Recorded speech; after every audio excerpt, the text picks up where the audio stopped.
Merong time na sa sobrang tindi ng specs ng isang iPhone-based variant na parang hindi na okay bumili ng mga Pro and Pro Max version, and I think this is yung time na yun. Kung may pera ka lang naman I think the iPhone 17 is the only phone that you should care about this year and even next year.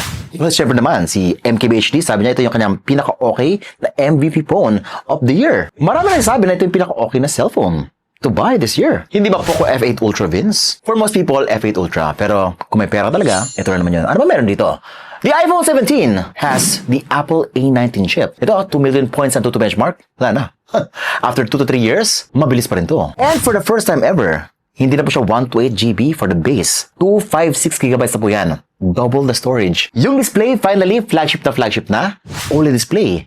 120Hz refresh rate. Yes. Last year, naka 60Hz lang po si iPhone 16. Finally, ito lang po yung pinaka-gripe ko talaga dun sa 16. Which brings us to gaming. Guys, the iPhone 17 is now capable of 120Hz or 120 FPS gaming. Na meron sa Genshin Impact, na meron sa ML, HOK, at mas malinaw. Mas bright pa siya ngayon, 3,000 nits of brightness compared sa 2,000 lang po ni 16. At mas malaki ng konti, 6.3 inches na compared sa 6.1 lang ng previous version. Mas matindi pa yung camera. All 48MP rear camera po to. A much more improved main camera, 48MP yan. A much more improved 48MP ultra-wide angle lens. At sa harapan, meron siyang 18MP selfie camera na merong center stage. Mas maganda yung sensor, mas malinaw at meron pa siyang pa-square na ratio ng parang ganyan. Mas maraming lang pwedeng isiksik. Great for group photos. Guys, you don't have to shell out 80,000 pesos anymore for the Pro or Pro Max version. This is all you need. Or is it?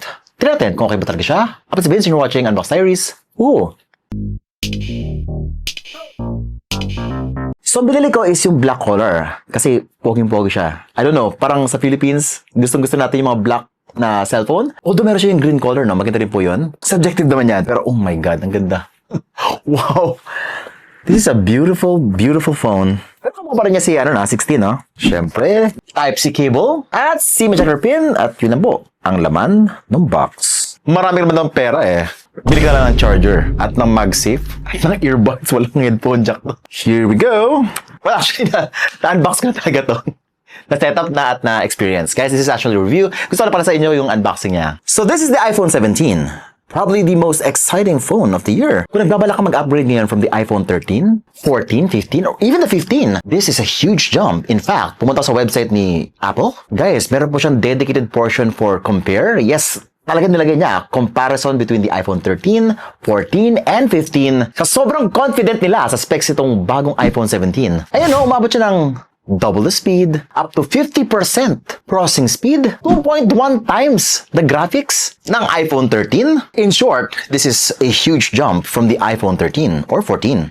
Type-C na rin po siya. No more lightning ports. Now, yung kanyang itsura ay kamukha ni iPhone 16. This is the iPhone 16 na mas pinalaki lang ng konti. We're getting the pill-shaped camera capsule at the back. Matte finish din po yung likod. Simple lang, pero minimalistic yung dating. Very Apple-like, very mamahalin. Premium. This is one of those few phones na parang ang hirap lagyan ng case kasi nga sa sobrang ganda niya tingnan. Parang gusto mo talaga siya ipagmalaki sa labas. Na ito yung gamit mo, iPhone 17. Naka-iPhone 17 na ako. By the way, naka-aluminum po yung kanyang materials dito. Sa side, sa likod. Matibay po to and great for thermals. All metallic yung kanyang side with the antenna bands all over. At kompleto yung mga buttons dito. Ang dami. Power button, volume rocker, even the action button is here. At meron pa tayong camera control just like the iPhone 16. Pero mukhang hindi ko na sikat si camera control. Hindi ko alam kung bakit siya nilagay dito ulit. Pero ako personally, ginagamit ko yung camera control. Especially kapag ako lang mag-isa.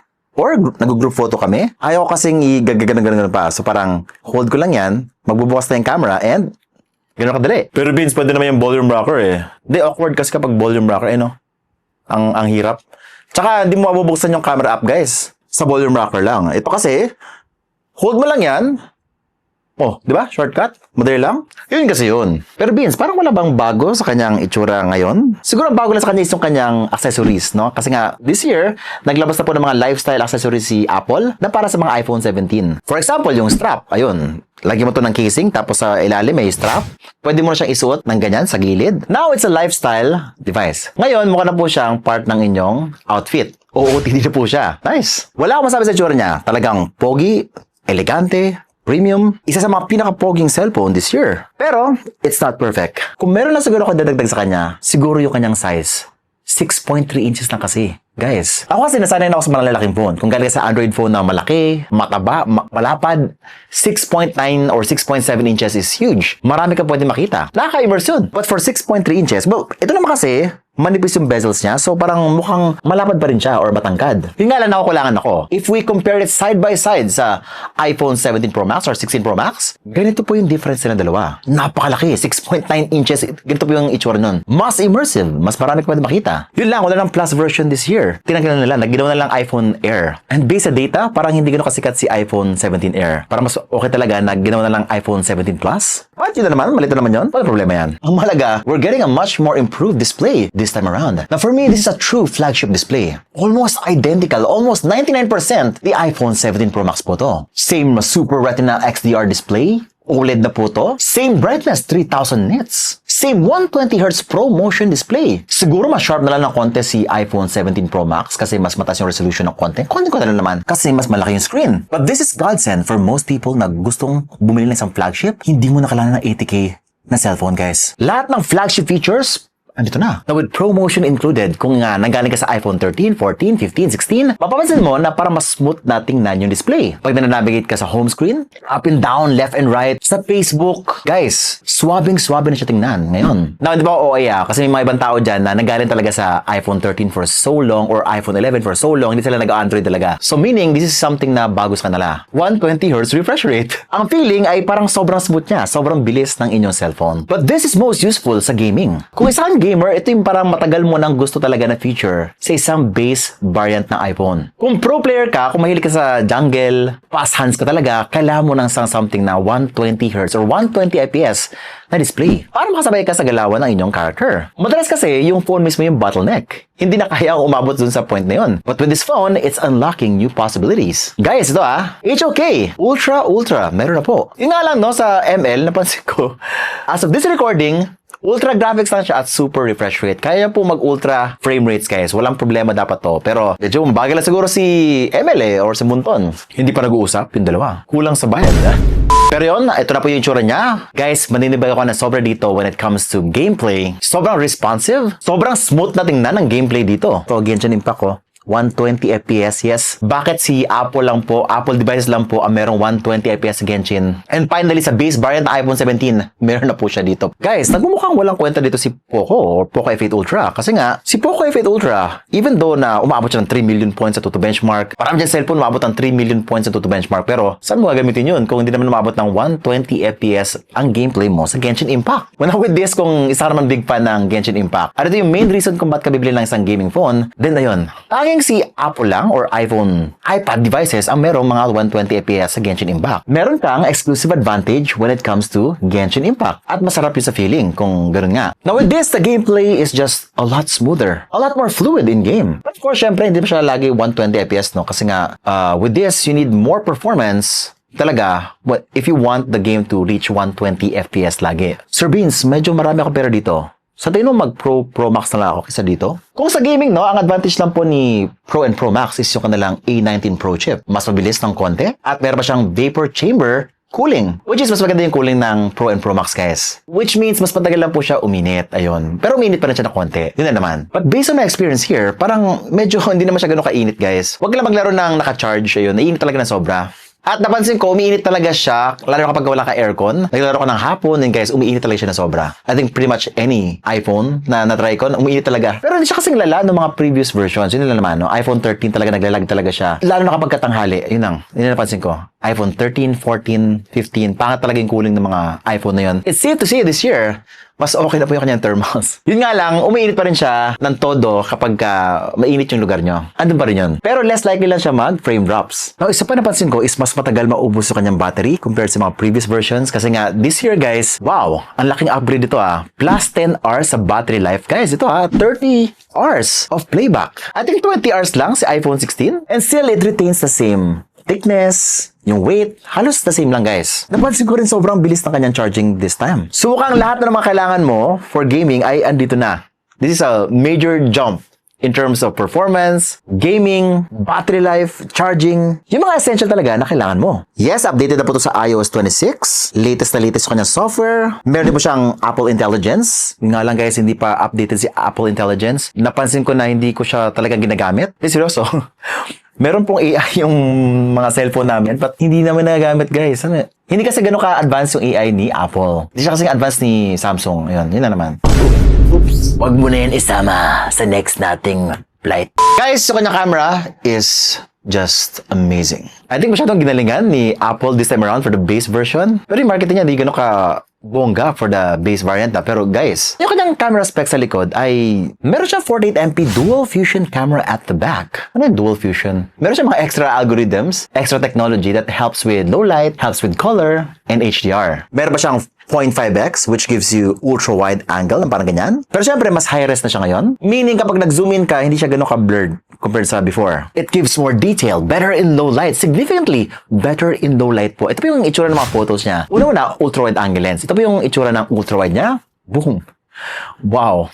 Guys, marami kang pwedeng gawin with the ultra-wide angle lens kung masikip yung lugar nyo. This is what you need on the go. Kung meron kang travel, nako, mas kampante ka na sa inyong camera. And even the main camera is no slouch. Mas maganda na lang konti yung camera ni Pro and Pro Max. Pero, guys, still, it's the 48MP Fusion camera. Matindi ang low-light performance. Ito po yung mga kuha sa kanya. Pero ito sa araw, napansin ko, hindi po makita talaga yung difference between this and the older models. Parang, gano'n siguro. Sa sobrang ample ng light, parang hindi mo talaga makita yung difference at all sa outdoors. But with the absence of light, ito na po yun guys, dito mo talaga makita yung kanyang major advantage compared sa mga older versions. I-compare mo siya sa iPhone 13. Ito ba yung iPhone 13? Ito naman yung iPhone 17. Guys, tingnan mo maigi ang difference, ang layo. The difference is night and day. In terms of yung color na nare-retain, yes, may color pa rin yung iPhone 17. Mas detalyado, mas malinis tingnan, mas marami kang pwedeng makita, at mas maliwanag. Pero talaga guys, yung selfie camera niya, meron po siyang 18MP selfie camera dito, na merong square na sensor. Meron siyang vertical na the usual. Pero guys, kapag ka-in-on mo yung kanyang center stage dito, so when you're taking a selfie, kapag ikaw lang mag-isa, ganyan lang po yung itsura nyo. Just like the usual. Pero kapag meron ng mga tao sa gilid, kapag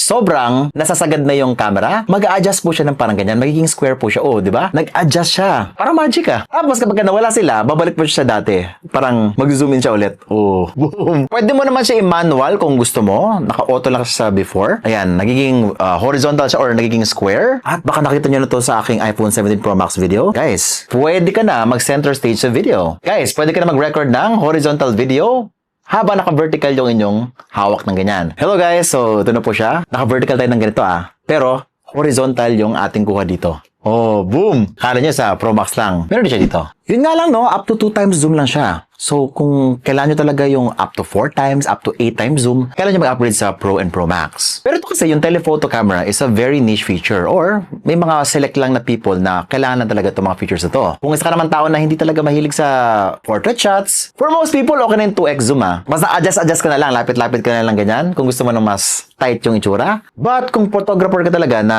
important talaga sa'yo, yung portrait, yung tight shots, iba-iba kasi yung itsura niyan guys. Iba yung itsura ng 4 times, 8 times, or mga 135mm, mga ganyan. Ibang-iba yung dating. And if that's important to you, then kailangan mo talaga mag-Pro and Pro Max. At syempre, sa mga concert din, kailangan mo yung range talaga ng 8 times zoom. That is the only time siguro na mag-upgrade ka sa ganon. That is unless na gusto mo talaga yung orange na iPhone 17 Pro Max na kinababaliwan ng mga tao ngayon. Well, syempre, emotional naman talaga na product to. Sometimes, bumibili talaga yung tao ng iPhone just because iPhone siya. Pero para sa mga tao dyan na talagang important sa kanilang specs, important yung features, I think the iPhone 17 is what you're waiting for. Sir Beans, iPhone 17 or Poco F8 Ultra? Di ba sinabi mo, Poco F8 Ultra pinaka-okay? Yes, that is my phone of the year, Poco F8 Ultra. For most people kasi, 30 plus thousand lang, kompleto na. At mukhang iPhone 17 Pro Max pa. But if you have the money, worth it ang investment dito. If ayaw mo talaga ng Android at kung may pera ka talaga dyan, kung nanggaling ka sa mga lumang version ng iPhone 13, 14, 15, and I think even the 16, malaki talaga yung jump. No matter how you look at it. And this year, hindi ka talaga luwing-lugi. 128GB for the 16 and 15. Yung mga base variant talaga guys, 128GB lang. Ito, 256GB na. Marami kang pwede ma-install dito. Marami kang mga photos na pwedeng mapicturan, mabidyohan. Ito yung matagal ko na sinasabi sa mga review ko guys. Pag bibili ka ng cellphone, at least 256GB. Kulang na kulang yung 128GB. Also, if naubusan ka ng storage dito, pwede ka na mag-upgrade ng iCloud mo. 1TB, 2TB, just like me.